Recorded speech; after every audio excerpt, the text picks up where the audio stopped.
Di dalam video ini, kami akan menerangkan tentang projek inovasi kami iaitu sistem pencegahan alga. Sistem hidroponik merupakan salah satu alternatif untuk menanam tanaman secara langsung di dalam air yang kaya dengan nutrien. Walau bagaimanapun, kebanyakan para petani menghadapi masalah utama iaitu ketumbuhan alga di dalam sistem hidroponik mereka. Jadi, apakah sebenarnya alga? Alga merupakan kumpulan tumbuhan yang paling ringkas yang terdiri daripada satu atau berbilang sel yang kebanyakannya hidup di dalam air.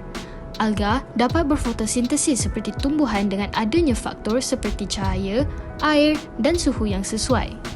Oleh itu, jika alga mula tumbuh dengan kuantiti yang banyak di dalam air, ia akan meresap nutrien dan oksigen yang sangat diperlukan oleh tanaman. Ini akan mengganggu tumbusaran optimum tanaman kerana akar tanaman akan mati lemas akibat kekurangan oksigen dan nutrien serta keadaan pH air yang tidak sesuai. Kami telah mengaplikasikan ilmu-ilmu elektronik dan mekanikal untuk menjayakan sistem ini. Antaranya, kami telah menggunakan dua sensor iaitu sensor pH dan sensor suhu iaitu paku.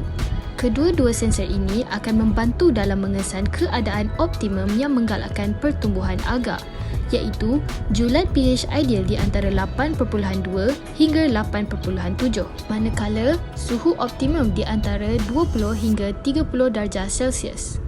Apabila kedua-dua keadaan ini dikesan oleh sensor, servo pada dispenser akan digerakkan untuk mengalirkan perencat alga ke dalam air sistem hidroponik.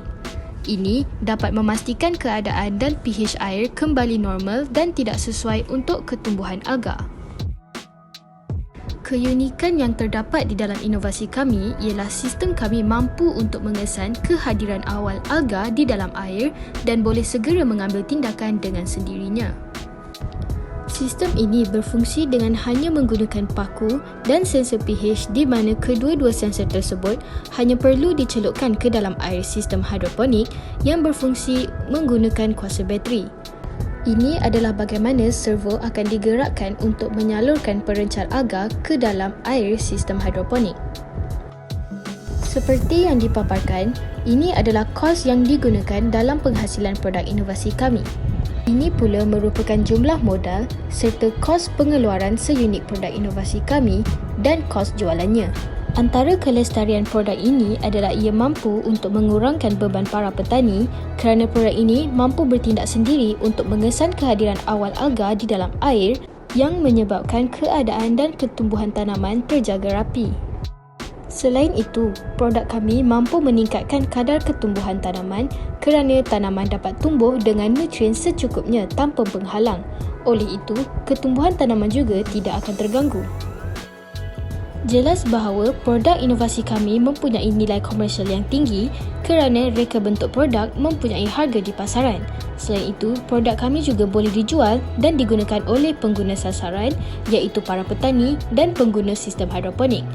Produk ini juga menepati cita rasa dan kehendak pengguna sasaran. Konklusinya, sistem kami mampu membantu semua petani dan penanam untuk meningkatkan hasil tanaman mereka tanpa perlu membebankan diri.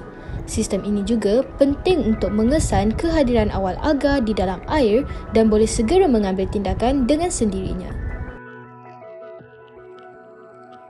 Itu sahaja penerangan daripada kami. Terima kasih kerana menonton dan jangan lupa like dan subscribe. Bye!